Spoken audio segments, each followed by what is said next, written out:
Imagine waking up tomorrow and oil costs $200 a barrel.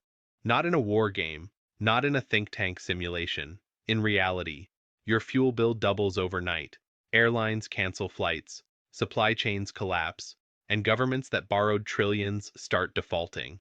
That future is closer than you think, and it all depends on what happens in the next few weeks between Iran, Israel, and the United States. Welcome to War Finex, where we decode the intersection of war, money, and global power. If you want to understand not just what is happening in the world, but why it is happening and who is profiting from it, this is exactly where you need to be. Let us start with geography, because geography is destiny in energy markets. The Strait of Hormuz is a narrow choke point, barely 21 miles wide at its tightest point, sitting between Iran and the Arabian Peninsula. Through that strait flows approximately 20% of the world's total oil supply every single day, 17 million barrels every single day. Saudi oil, Iraqi oil, Kuwaiti oil, UAE oil, all of it funnels through that one narrow passage. Iran has positioned artillery, naval mines, anti-ship missiles, and Revolutionary Guard speedboats along that corridor for decades. It is not a threat they just invented. It is a loaded weapon they have been pointing at the global economy for years, waiting for the right moment to pull the trigger. Now, here is what the mainstream financial media is not telling you clearly enough. The current military escalation between Israel and Iran is not just a regional conflict, it is a direct threat to the architecture of modern global finance. When oil prices spike, everything spikes. Inflation rises. Central banks panic. Interest rates get complicated, emerging market debt becomes catastrophically expensive, and pension funds, which are quietly loaded with energy-sensitive assets, start bleeding. Let us talk numbers. When Russia invaded Ukraine in February 2022, oil surged from around $80 a barrel to $130 within weeks. That was a conflict that did not directly threaten oil shipping lanes. The Iran scenario is categorically different.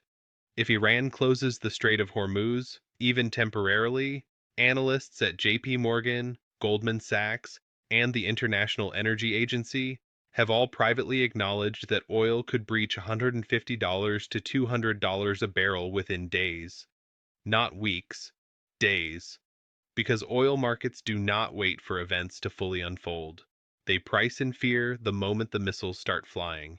And here's the deeper layer most people miss entirely. Who actually benefits from $200 oil? Follow the money. Russia. Every additional dollar on the barrel of oil sends billions into Moscow's war chest. Russia currently exports roughly 7 million barrels per day. A $100 spike per barrel means an additional $700 million every single day flowing into Russian coffers. That is $255 billion extra per year. So when you watch events unfold in the Middle East, understand that Russia has a profound financial interest in maximum instability in that region. The chaos is not incidental. For certain actors, it is the product. Saudi Arabia also sits in a complicated position. Riyadh publicly calls for de-escalation, but the kingdom's entire Vision 2030 economic transformation plan is built on sustained high oil revenues. At $80 oil, Vision 2030 is underfunded. At 150 oil, it is flush. The Saudis are publicly neutral and privately relieved every time the risk premium rises. This is the hidden financial geometry of Middle East conflict that the evening news will never explain to you. Now let us bring in the United States military dimension because it fundamentally changes the equation. Washington currently has two carrier strike groups operating in and around the broader Middle East theater.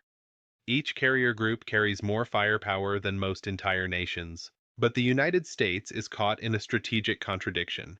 It wants to deter Iran without triggering a full regional war that would spike oil prices and reignite the inflation it has spent 3 years trying to kill.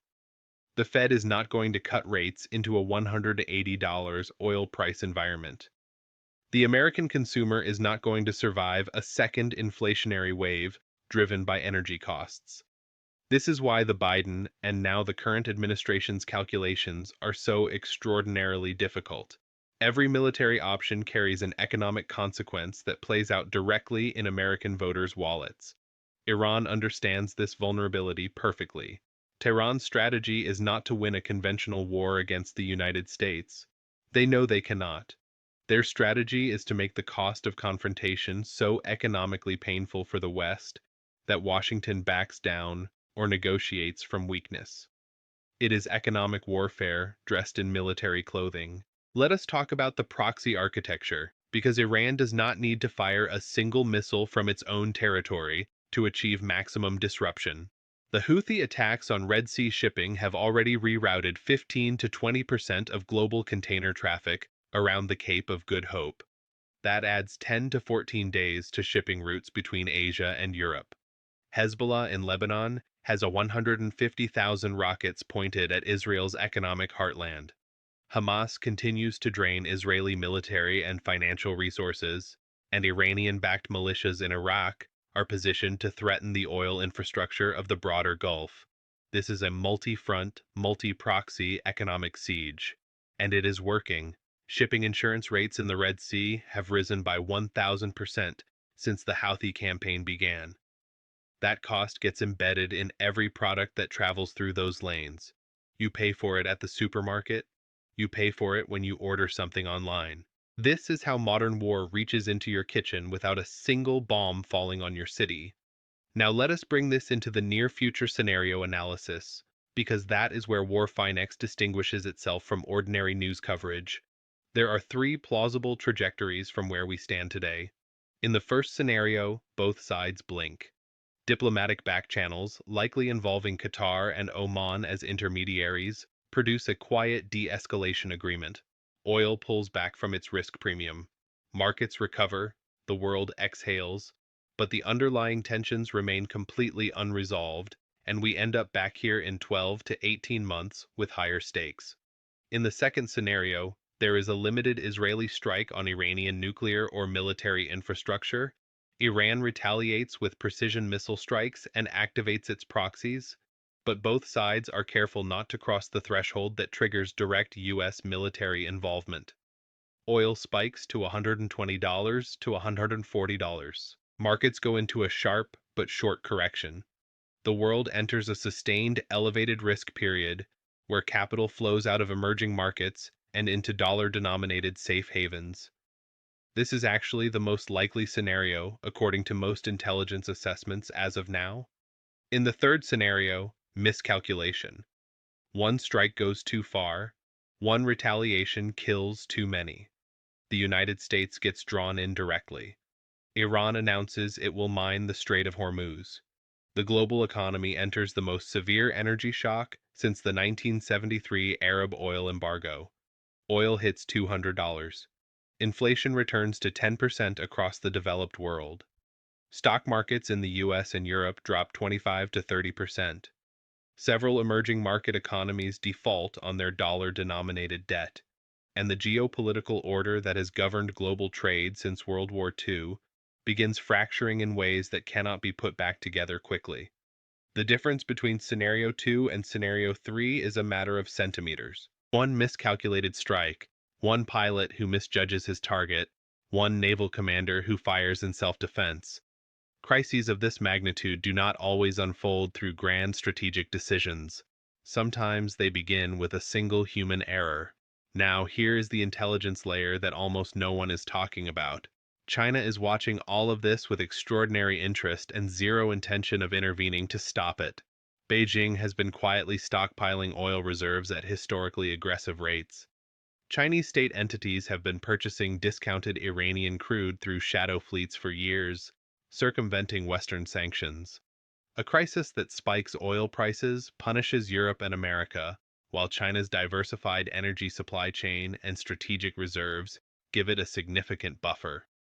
A prolonged Middle East war also pulls American strategic attention and resources eastward, away from the Pacific, which is exactly where China's own ambitions are focused.